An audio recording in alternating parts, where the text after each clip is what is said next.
e-learning มันเข้าใจง่ายแล้วก็น่าจะประหยัดเวลาก่อนเมื่อกับหมู่ผู้อื่นก็จะแบบบ่พอใจปานใดเรียนแบบนี้น่าจะดีกว่าเพราะเรียนในห้องเรียนหลายคนน่าจะบ่เข้าใจ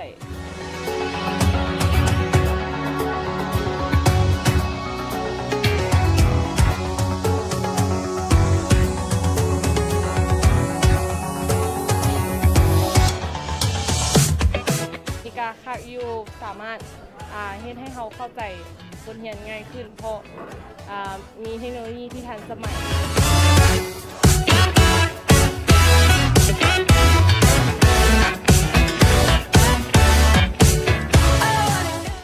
ก็คักดีมันก็น่าตื่นเต้นแบบว่าเรียนผ่านอินเทอร์เน็ต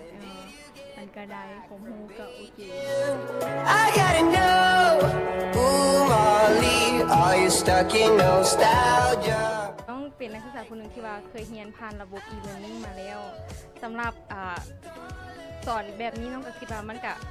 โอเคดีแบบใหม่แปลกใหม่ดีนะแต่ว่าบางทีระบบก็ยังบ่ค่อยจะซัพพอร์ตทุกอันเทื่อที่อยู่โทรศัพท์มันก็ยังบ่ได้เทื่ออย่างประมาณนี้หั่นนะก็อยากให้สามารถเบิ่งโทรศัพท์ได้เพื่อจะเป็นการง่ายขึ้นในการเบิ่งเพราะว่าบางทีคอมทุกคนก็อาจจะบ่ได้มีหมดหั่นนะโดยแต่รวมๆก็ถือว่าโอเคแล้วอย่างนึงก็เบิ่งคือเฮาเรียนด้วยตัวเองหั่นนะว่าเบิ่งพยายามทำความเข้าใจกับเบิ่งได้หลายเทื่อแน่บางทีเรียนอยู่โรงเรียนก็บางทีอาจารย์อาจจะรีวิวไปบาทนึงแล้วให้เฮามาฟังไม่หมดกับหมู่ผู้อื่นก็แบบบ่พอใจปานใดคันผู้ที่เขาเจ้าได้แล้วหั่นนะแต่นี่เฮาก็เบิ่งไปเบิ่งมาผู้เดียวได้หั่นนะมันก็จะโอเคหม่องนี้ Are you stuck in nostalgia like me? ก็เรียนเรื่องนี้มันก็สบายห้องเรียนคนเดียวมันก็สงบเนาะเรียนอยู่เฮือนก็ได้ ก็น่าจะประหยัดเวลาก่อนที่จะมาเรียนเป็นชั่วโมงคือเก่า You're stuck in nostalgia.